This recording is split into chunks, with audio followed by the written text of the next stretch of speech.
एक लड़की थी। जब उसका जन्म होने वाला था तब उसके दादा दादी और घर के रिश्तेदार जश्न की तैयारी कर रहे थे, क्योंकि उन्हें लगता था कि लड़का होगा, पर ऐसा नहीं था, लड़की हुई। जब लोगों ने उसे देखा और जिस नाम से उसे पुकारा वो था कुलक्ष्मी। अब शगुनी नाम सुनने में अजीब लग रहा है, लेकिन वो लड़की मुस्कुरा रही थी अपना नया नाम सुनकर। सोच रही थी कि किसी जन्नत में आ गई हूँ, लेकिन लोग मुझे छू भी नहीं रहे हैं। ऐसा लगता है मानो मुझे कोई बीमारी है। जो जश्न मनाने आए थे वो भी चले गए। मुझे लोग मारना चाह रहे थे। सोच रहे थे लड़की हूँ और बदनामी के सिवा दे भी क्या सकती हूँ। केवल एक इंसान जो मेरा पूरा साथ दे रहा था, वो थी मेरी माँ, जिसने मुझे दुनिया की नज़रों से बहुत दूर भेज दिया। दुनिया की नज़रों में तो मैं मर चुकी थी, लेकिन मैं तो अनाथालय में थी। मेरा भरा पूरा परिवार था, लेकिन फिर भी मैं अनाथालय में थी। कितना अजीब है ना। ऐसा कोई दिन नहीं जाता था जब मेरी माँ मुझसे मिलने ना आती हो और मुझे दूध ना पिलाती हो।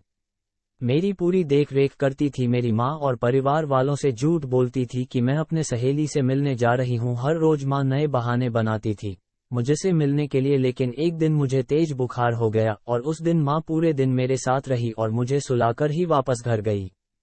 पापा ने पूछा कि इतनी देर कैसे हो गई, तो वो बोली कि मेरी सहेली की तबीयत खराब थी और मैं उसकी मदद करा रही थी। पापा ने गुस्से में उस दिन मम्मी की पिटाई भी की। माँ दर्द सह रही थी, लेकिन फिर भी मुझे छिपा रही थी। उसे लगता था कि मैं तो बच्ची हूँ, मैं क्या समझूंगी, लेकिन ऐसा नहीं था। मैं सब समझती थी। मैंने भी सोच लिया कि सब जानकार रहूंगी। मैं अपने अनाथालय के मैडम के पास गई और बहुत रिक्वेस्ट करने पर उन्होंने मुझे सब कुछ बता दिया।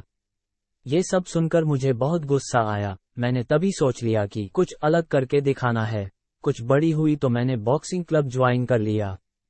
जब 18 साल की हुई तो मुझे स्टेट चैंपियन का खिताब मिला। 2 महीने बाद मेरा एक नेशनल मैच था। जब मीडिया मेरा इंटरव्यू लेने आई तो मेरी माँ का फोन आया और वो बेचारी बोली कि बेटी, कृपया परिवार की बुराई मत करना कि कैसे तुझे अनाथालय में रहना पड़ा जबकि तेरा एक परिवार है। मुझे तो हंसी आ रही थी कि मेरी माँ आज भी अपने परिवार को बचा रही थी। मैंने इंटरव्यू दिया और पूरी जनता ने टीवी पर वो इंटरव्यू सुना। शाम को माँ ने बताया कि टीवी देखते हुए पापा बोल रहे थे कि वाह क्या लड़की है, कितना नाम रोशन कर रही है। अपने माता पिता और परिवार का वो लोग तो मुझे छोड़कर चले गए थे, ये कहकर कि मैं कुलक्ष्मी हूँ। आज वो लोग मेरे से मिलना चाहते थे और मेरे साथ फोटो खींचना चाहते थे, लेकिन आज भी वो मेरी पहचान से अनजान थे कि मैं कौन हूँ। ठीक 2 महीने बाद नेशनल चैंपियनशिप का मैच हुआ और वो सभी मुझे देखने आए थे। बहुत सारे लोग मैच देखने आए थे, लेकिन मेरी नज़रें उस भीड़ में अपने परिवार को तलाश रही थीं। दूर भीड़ में मुझे मेरा परिवार नजर आया। उनको देखते ही मेरे अंदर गुस्सा भर गया और सारा गुस्सा मैंने अपने प्रतिद्वंदी पर निकाल दिया और वो नेशनल खिताब अपने नाम कर लिया।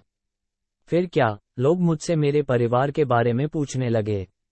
बहुत मजबूर होकर मैंने बताया कि मैं वो लड़की हूँ जिसे 20 साल पहले मार दिया गया था, जिसे सबसे पहला नाम कुलक्ष्मी दिया गया था। मेरे पूरे परिवार की आंखें नम हो चुकी थीं। तभी दूर भीड़ में से भागकर कोई मेरे पास आया और मुझे बेटी कहकर पुकारा। ये सब मानो मेरे लिए कोई सपने जैसा था। जो बचपन का प्यार मैंने खो दिया था, वो अचानक ही मुझे मिल गया और उसने मुझे गले लगाकर सभी से कहा, यह मेरी बेटी है, जिसने मुझे पिता बनने का हक दिलाया।